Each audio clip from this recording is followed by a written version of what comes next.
Okay, welcome. For those of you who are listening in for the first time, this is a Blab dedicated to discussing Sheltered Instruction Operation Protocol, which is a semester-long course that I am facilitating. And today, what I'd like to do is talk a little bit about the platform Blab, and also give kind of a general background or review of what we were working on last week. So. This course, the SIOP course, is a course for content course professors here at the University, La Universidad Autónoma de Aguascalientes. This is a public university here in Aguascalientes, Mexico. And we're starting a program this semester offering courses to all professors here who are teaching content courses and are interested in learning how to apply different methodologies, materials, techniques, strategies to begin teaching their content course in English. And so we'll be focusing on specifically this week some items that we have been talking about here recently. But this is a semester-long course, and I wanted to again offer a review through using Blab and to ask you to consider using Blab if you wish to have additional practice speaking. And what we talked about this morning was perhaps looking at Blab and offering certain sessions outside of our normal face-to-face class where you might have an opportunity to ask more questions about some of the things we've been talking about, give you some additional practice speaking and listening. And so I wanted to offer this as an option if you have other colleagues and you have time and you wish to schedule that time with me through Blab, we can offer this type of discussion.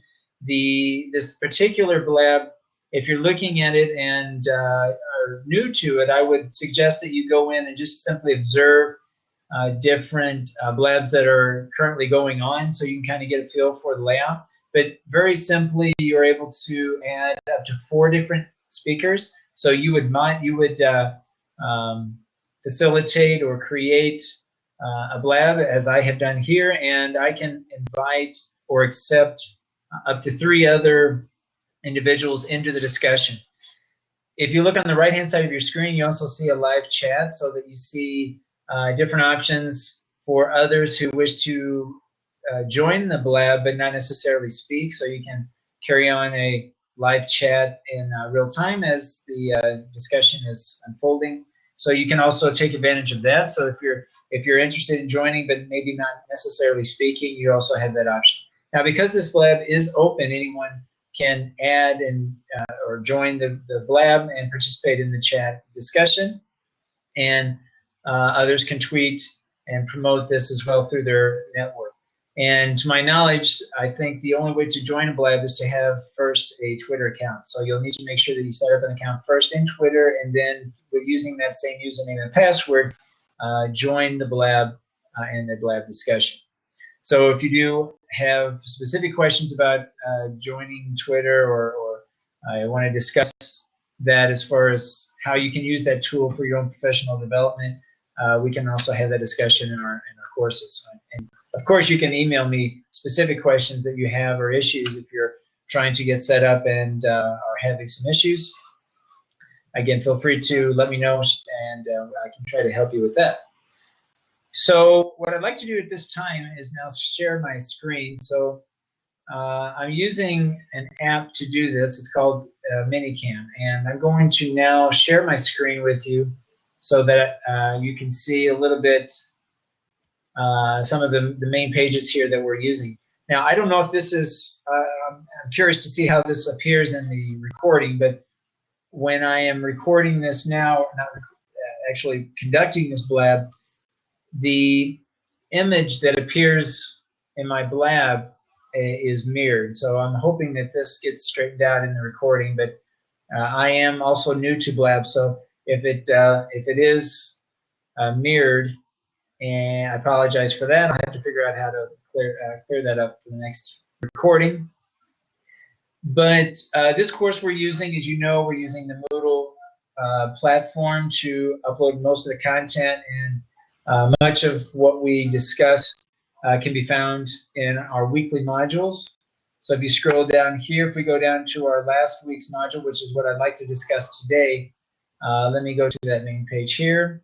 This is the main page, and we'll scroll down through the various modules. So we've completed 9 weeks or 9 separate modules so far.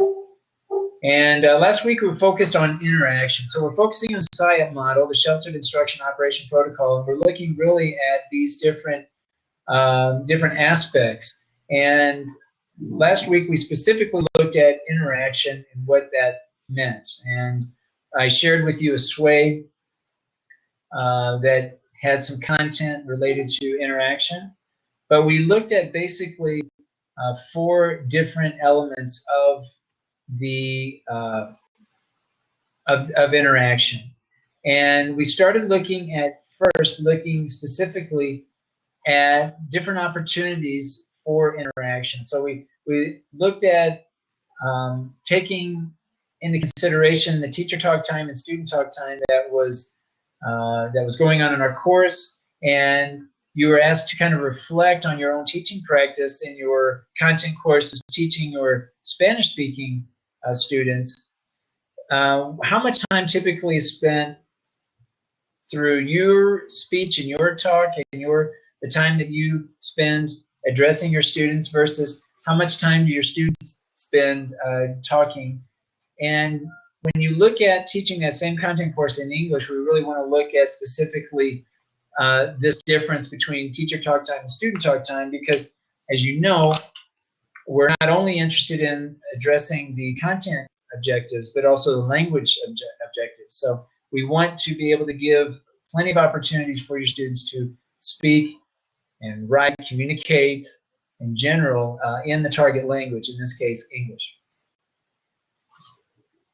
Another aspect of interaction was looking at specifically the wait time, that is, the time that you give your students to answer questions, whether that wait time is directly in the classroom experience. So if you ask a question, for example, how long do you wait? Typically, experts suggest 7 to 10 seconds, which actually is quite a bit. But you will need to kind of see how the wait time, how long is most appropriate for your particular course, for your particular group of students, and your own comfort level as an educator. But do take into consideration that it is more than likely going to be more wait time than you typically spend with your Spanish-speaking students. So take a look and consider your wait time, and this is something that we talked about last week, which we'll continue talking about. Look at wait time also very much related to the pace in which you speak. This was a concept we talked about several weeks ago, but it's very much related. How fast do you speak? How are you articulating the words that you're using? How are you using pauses? So look at pace, and kind of wait time is very much related to how the dynamic flow of your class, how things are moving along or not moving along, depending on the activities that you're doing.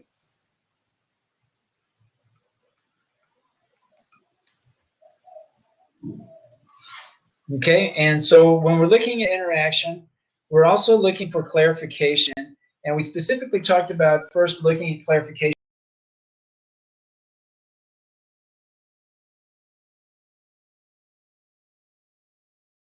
in L1, English or in Spanish, or L1, L2, and similarly looking at your students' communication, how much do they speak in English versus Spanish, and trying to find that good balance. But regardless of the language, you want to offer plenty of opportunities for your students to ask for clarification.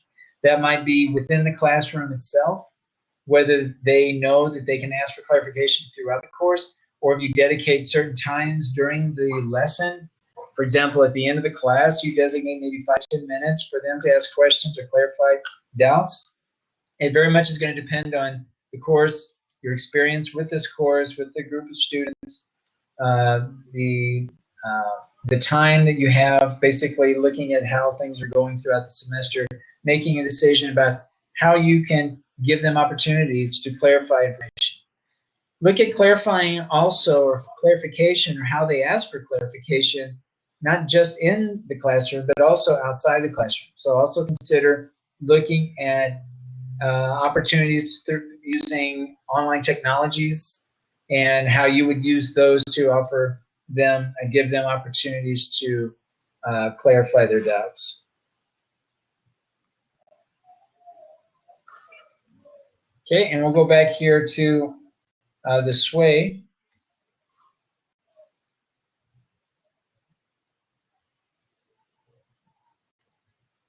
And there are different videos here, and I won't play all of these videos, but you can also look at these on your own. Component of the SIOP model is interaction of language. All right. The last of the four, again, this is just a visual summary here of, and maybe let me see if I can bring this over to the screen since you won't be able to see it. There's a nice image here in the video. I'm going to try to pull up here.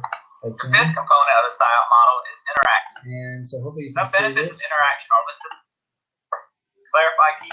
All right. So again, on my screen, this looks mirrored. So hopefully this is appearing correctly.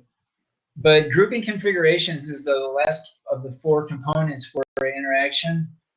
And typically this means working individually, in pairs and groups. It could also be extended to maybe group configurations that extend beyond the classroom. It also might be related to heterogeneous groups versus homogeneous groups. So heterogeneous groups being those with mixed abilities. So you group the high-level students with the low-level students. You can look at high-level students being academically further advanced with regard to the content and or language. So maybe they have a more proficiency, higher proficiency level in English than maybe some of their classmates. So you can make decisions about whether those groups will be heterogeneous, that is mixed abilities, or homogeneous, where maybe the groups are more or less the same level, either academically or linguistically. So really, those are the four main concepts we looked at this week, looking at interaction within the SIOP model and being very conscious about how we can design our learning, or that you can design the learning experience for your students to take advantage of those different interactional patterns or those options or considerations. So what we focused on most of last week was really filling out this database or Excel spreadsheet where you were asked to fill out different columns pertaining to the interactional pattern, indicating the type of interaction, whether it was student to student or teacher to student, generally describing the overall interactional pattern, and then doing a SWOP analysis where you identified any strengths, weaknesses, opportunities, and threats as they pertain to the interactional pattern. We discussed the strengths and weaknesses being internal to the classroom or educative experience, and opportunities and threats looking at different opportunities or different phenomena that would occur outside the classroom experience. Those external factors to the classroom experience might occur in real time, or they might happen at the same time, the same semester, for example, or they could also extend beyond, maybe after the student has completed the course, any particular opportunities and threats that might occur afterwards. So we discussed doing the SWOP analysis for the interactional pattern, and we also, you were asked to include the name of the course, and at the end of the week we extended our discussion of understandings, essential questions, content objectives, and language objectives, looking at how all of those really relate to this interactional pattern. So think of it again as not necessarily an activity, which actually is going to be the focus of this week, but just looking at specifically an interactional pattern, but thinking in terms of understandings and essential questions, these overall objectives that we set for a lesson or a unit, and looking at how those might be relevant to a particular interactional pattern that we had in mind, that we analyzed through the SWOP analysis. We also looked at different supplementary materials or strategies, and you were asked to also include those in your database or in this Excel spreadsheet that again, related to the interaction pattern. We also included your name here and your email and information. Again, the point was by creating this database is to start sharing our ideas and collaborating so that we can not only share our own experiences and opinions and insight, but also look at the insight and opinions of our colleagues and look for additional opportunities that we might apply in our own context.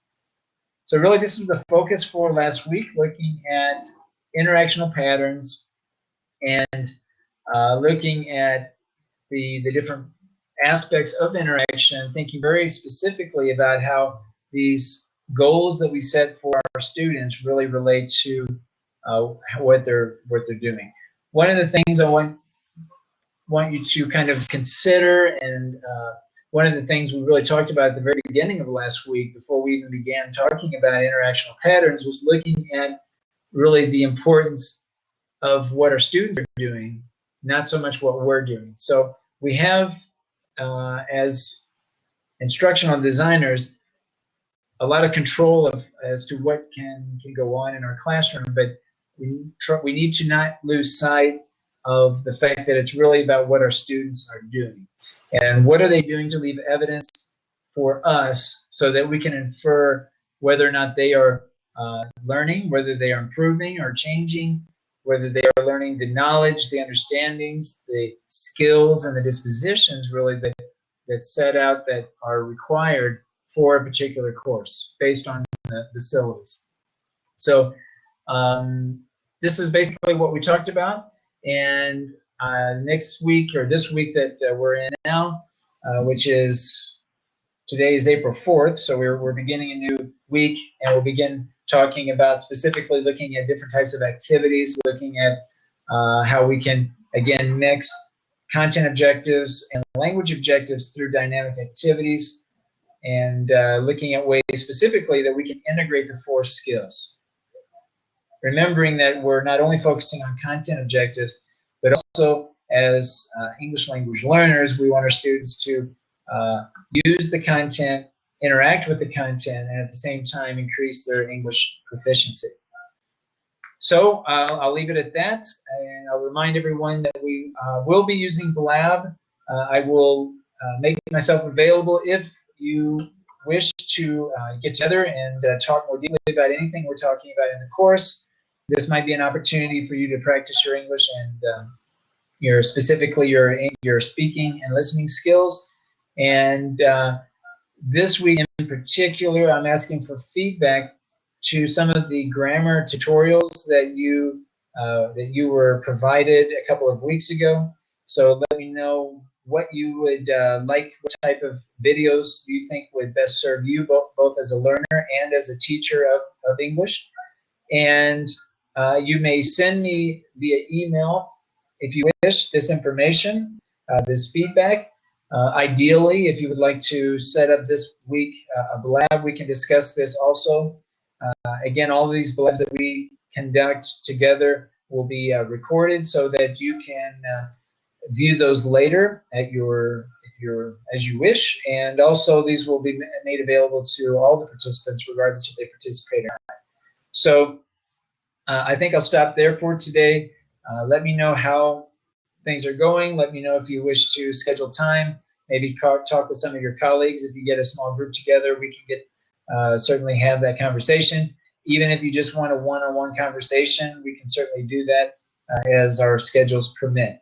So this particular semester, I'm typically available from 10 to 2 during the day, and we could schedule something in the evenings or in the weekends if you're available, if you wish. So thanks for listening, and feel free to tweet me if you want to reach me as well. If we're connected, you can follow me on Twitter at BNLEEZ. That is my Twitter handle. It's B as in boy, NLEEZ. So feel free to contact me, follow me if you wish. And if you're taking the SIOP course here at the University Autónoma de Aguascalientes, you may send me direct emails with your feedback. So thanks for listening, and we'll see you next time.